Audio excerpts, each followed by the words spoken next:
Jadi oleh sebab itu, Bapak Ibu, ya, banyak kampus-kampus hari ini ya, di era kemajuan teknologi itu berupaya terus mendapatkan sertifikat-sertifikat atau pengakuan-pengakuan dunia internasional, ya, dan juga mengembangkan berbagai profesi-profesi yang memang dituntut di skala nasional maupun internasional.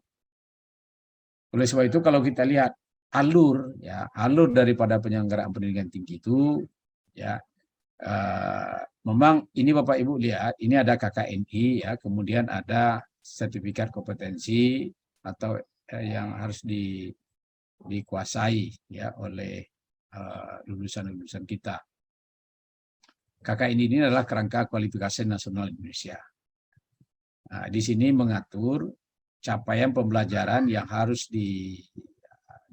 dikuasai oleh lulusan perguruan tinggi berdasarkan jenjang Kerangka Kualifikasi Nasional Indonesia. Jadi ada di Indonesia ini ada 9 KKNI tingkatannya, ya.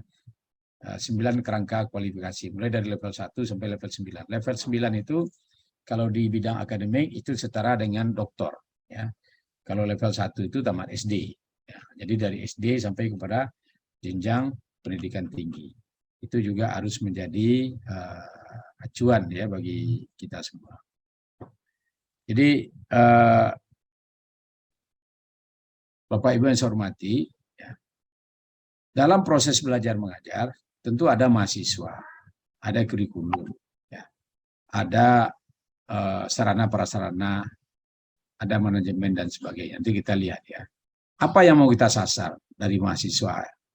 Dari mahasiswa tentu mereka melaksanakan tridharma. Dosen, jadi perguruan tinggi itu tugasnya adalah melaksanakan tridharma perguruan tinggi. Apa itu tridharma? Melaksanakan pendidikan, penelitian, dan pengabdian masyarakat. Itu bedanya dengan sekolah menengah, Bapak Ibu. Ya. Jadi di pendidikan tinggi itu ada tanggung jawab bukan hanya sekedar pendidikan pengajaran, melaksanakan pendidikan, tapi mereka juga harus bertanggung jawab untuk mengembangkan ilmu pengetahuan. Nah, kemudian melaksanakan, menerapkan ilmu pengetahuan yang dikembangkan di pendidikan tinggi itu harus bisa diterapkan di masyarakat untuk meningkatkan produktivitas masyarakat itu sendiri. Nah, ini tugas daripada perguruan tinggi yang tertuang di dalam Tridharma perguruan tinggi. Jadi untuk mendukung ini, menyelenggarakan ini, melaksanakan ini, ya kita dituntut dengan kemajuan teknologi sini, teknologi yang baru, harus ada literasi, ya, literasi baru yang harus dikuasai. Pertama terkait dengan big data, teknologi, dan juga dengan user atau pemakainya, manusianya. Nah inilah nanti baru dirumuskan. Jadi setiap lulusan perguruan tinggi itu sekarang harus punya sertifikat kompetensi, punya sertifikat provinsi, di samping dia punya ijazah ya. Jadi ada surat keterangan pendamping ijazah namanya, SKPI. Jadi di samping ijazah mereka juga punya surat keterangan pendamping ijazah. Apa isinya? Isinya di sana adalah berbagai keterampilan atau kompetensi yang dimiliki oleh pemegang sertifikat itu. Termasuk sertifikat profesi, bahasa asing, dan yang lain-lain. Nah, Bapak Ibu yang saya hormati, sebenarnya kita dalam mengelola perguruan tinggi itu, ya, kalau di perguruan tinggi negeri, itu saat ini perguruan tinggi itu dikelompokkan 3 klaster, 3 kelompok. Ya. Ada dari sisi otonomi kelembagaan dulu. Ya, dari sisi otonomi kelembagaan. Jadi ini adalah otonomi yang diberikan oleh pemerintah, kewenangan yang diberikan kepada perguruan tinggi itu. Dikelompokkan menjadi 3. Ada Satker, ada BLU, ada PTNBH. Ya. Nah, PTNBLU ini perguruan tinggi negeri badan layanan umum. Nah, kalau PTNBH perguruan tinggi negeri berbadan hukum. Dan ini karena ini adalah otonomi pengelolaan keuangan dan akademik, memang antara Satker, BLU, dan PTNBH ini punya otonomi yang berbeda. Yang paling tinggi kebebasannya tentu berada pada PTNBH. Ini dari sisi pengelolaan keuangan dan akademik. Ya. Kalau kita lihat dari sisi kemampuan melakukan penelitian, perguruan tinggi itu juga dikelompokkan menjadi 3. Ada perguruan tinggi itu dia fokus kepada teaching university, ada perguruan tinggi itu fokus kepada research university, dan ada perguruan tinggi itu yang fokus kepada entrepreneurial, ya entrepreneur university. Biasanya Bapak Ibu ya, biasanya kalau perguruan tinggi yang sudah PTNBH, mereka akan mengarah kepada entrepreneur university ya untuk kemampuan. Tapi perguruan tinggi yang BLU masih mereka fokus pada riset. Tapi yang Satker mereka masih membenahi terkait dengan teaching. Jadi ini adalah klaster pengelompokan. Ya. Bukan berarti ini sebuah hierarki, tidak. Ya. Artinya apakah PTNBH lebih baik dari Satker? Tidak. Tapi otonomi yang diperoleh oleh perguruan tinggi negeri badan hukum jauh lebih tinggi daripada Satker. Ya. Karena di PTNBH kita tidak punya anggaran. Kemudian kalau dilihat dari ekspektasi masyarakat ya terhadap perguruan tinggi itu, memang ini terjadi pergeseran, ya, pergeseran. Hari ini sebenarnya ya, masyarakat itu berharap perguruan tinggi itu menjadi agent of economic development, ya, agent of economic development. Itu harapan masyarakat. Nah, dulu mungkin awal-awalnya masyarakat berharap perguruan tinggi itu hanya sebagai agent of education, ya. Kemudian terus berkembang menjadi agent of research and technology, ya, research and development, dan terus berkembang menjadi agent of culture and technology transfer. Nah, dan saat ini perguruan tinggi itu ekspektasi masyarakat itu terhadap perguruan tinggi bergeser. Mereka berharap perguruan tinggi itu menjadi agent of economic and development, ya, sebagai pusat perubahan untuk pengembangan ekonomi dan produktivitas masyarakat. Nah, bagaimana bisa perguruan tinggi itu berperan sebagai agent of economic development, maka memang kemampuan melakukan penelitiannya harus ditingkatkan menjadi entrepreneur university. Dan otonomi pengelolaan keuangannya, pengelolaan akademiknya harus PTNBH. Kemudian dari kelembagaan risetnya, dia harus sign and technopark. Ya.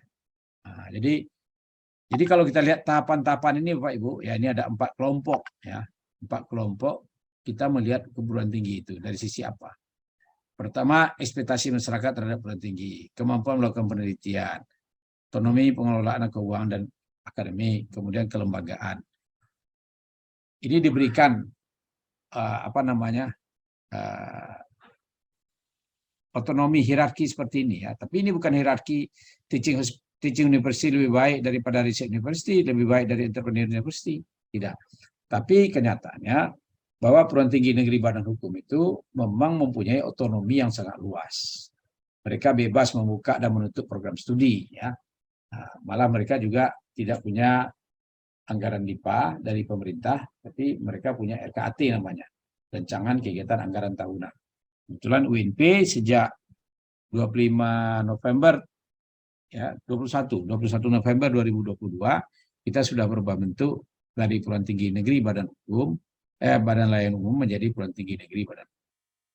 Jadi kalau Bapak Ibu lihat hierarki ke bawah ini, ya, ini pembatas-pembatas ini. Jadi kalau perguruan tinggi itu sudah menjadi agent of economic development, nah, biasanya dari kemampuan penelitiannya dia sudah berada pada entrepreneur university. Kemudian dari sisi otonomi pengelolaan keuangan dan akademik, dia masih berada pada posisi artinya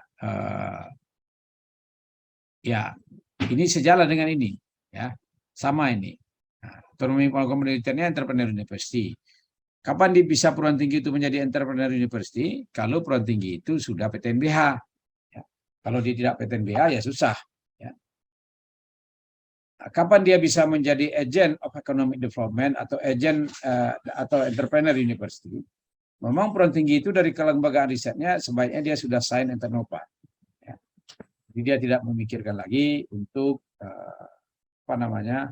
membuat sesuatu yang memang itu sudah dilakukan orang sebelumnya, tapi dia lebih banyak lagi memproduksi dari teori-teori yang telah dikembangkan. Jadi ini Bapak Ibu lihat putihnya ini, ya.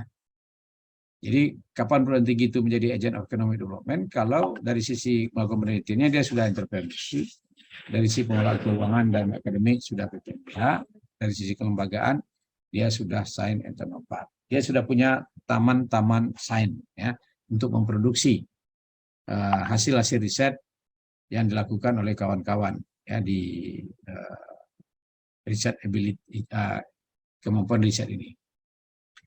Saya kira itu sampai di sini ada pertanyaan Bapak Ibu, ya. Sebelum saya masuk pada standar nasional pendidikan tinggi, kalau ada yang mau ditanyakan silakan, ya. Kalau enggak saya lanjutkan, saya waktu juga ini 10 menit lagi ya. Kemudian tidak ada pertanyaan ya? Ada? Kelihatan tidak ada, Pak Rektor. Lanjut saja, Pak Rektor. Oke.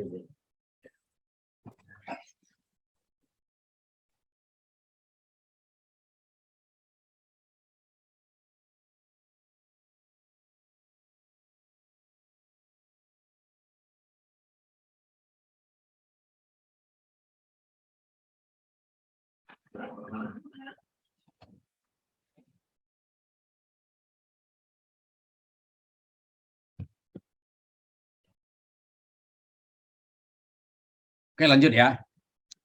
Jadi Bapak Ibu, dalam mengelola perguruan tinggi, acuan kita apa? Sekarang sedang dibahas undang-undang terkait dengan sistem pendidikan nasional. Di mana draft undang-undang sistem pendidikan nasional ini menggabungkan 3 undang-undang yang terlibat langsung dalam pengelolaan pendidikan tinggi. Pertama, Undang-Undang Nomor 20 2003 terkait dengan sistem pendidikan nasional. Yang kedua, terkait dengan Undang-Undang Guru dan Dosen. Dan yang ketiga, terkait dengan Undang-Undang Perguruan Tinggi. Ya. Total ketiga undang-undang ini ada 256 pasal. Ya. Nah, turunan daripada Undang-Undang Pendidikan Tinggi, ya, itu ada dalam bentuk peraturan pemerintah. Turunan dari peraturan pemerintah itu ada peraturan menteri. Standar Nasional Pendidikan Tinggi ini adalah amanah di Undang-Undang Nomor 12 Tahun 2012 tentang pendidikan tinggi. Di sana ditetapkan ya dalam rangka peningkatan penjaminan mutu, relevansi, keterjangkauan, pemerataan yang berkeadilan, dan akses pendidikan tinggi secara berkelanjutan serta pemantapan dan peningkatan kapasitas pengelolaan akademik dan pengelolaan sumber daya perguruan tinggi. Ini adalah gunanya ditetapkan standar nasional pendidikan tinggi. Jadi harus ada standar nasional pendidikan tinggi. Apa standar nasional pendidikan tinggi? Kalau dalam draft undang-undang rancang pendidikan nasional sekarang, standar nasional pendidikan tinggi itu ada 3 lagi. Standar input, standar proses, standar output. Kalau dulu ada ya di sistem pendidikan nasional, di draft undang-undang di undang-undang perguruan tinggi itu ada 10 standar nasional pendidikan tinggi. Nanti kita lihat ya. Jadi di Undang-Undang Nomor 12 Tahun 2012 tentang pendidikan tinggi pasal 51 ini dijelaskan pendidikan tinggi yang bermutu merupakan pendidikan tinggi yang menghasilkan lulusan yang mampu secara aktif mengembangkan potensialnya dan menghasilkan ilmu pengetahuan dan atau teknologi yang berguna bagi masyarakat, bangsa, dan negara. Jadi kalau Bapak Ibu bertanya, apa itu perguruan tinggi yang bermutu? Yaitu perguruan tinggi yang bermutu itu perguruan tinggi yang bisa menghasilkan lulusan yang mampu secara aktif mengembangkan potensinya dan menghasilkan ilmu pengetahuan dan teknologi yang berguna bagi masyarakat, bangsa, dan negara. Itu yang kita anggap perguruan tinggi yang bermutu. Artinya kualitas daripada mutu perguruan tinggi itu ditentukan oleh lulusan. Ya kan? Artinya lulusan yang menentukan apakah perguruan tingginya itu berkualitas atau tidak. Oleh sebab itu, pemerintah menyelenggarakan sistem penjaminan mutu pendidikan tinggi untuk mendapatkan pendidikan bermutu, untuk mendapatkan lulusan-lulusan yang bermutu, berkualitas. Di pasal 52 di Undang-Undang Nomor 12 Tahun 2012, penjaminan mutu pendidikan tinggi merupakan kegiatan sistemik untuk meningkatkan mutu pendidikan tinggi secara berencana dan berkelanjutan. Ayat 3-nya, penjaminan mutu sebagai yang dimaksud pada ayat 1 dilakukan melalui penetapan, pelaksanaan, evaluasi, pengendalian, dan peningkatan standar pendidikan. Sekarang Bapak Ibu, ya, di tingkat penetapan apa saja baru ya, penjamin bahwa di tingkat level pelaksanaan saja ini sudah banyak protes ya terhadap standar nasional pendidikan tinggi. Jadi Menteri menetapkan sistem penjaminan mutu pendidikan tinggi dan standar nasional pendidikan tinggi. Jadi untuk menjamin mutu pendidikan tinggi itu, jadi kalau ditanya Bapak Ibu, apa itu yang disebut dengan perguruan tinggi bermutu.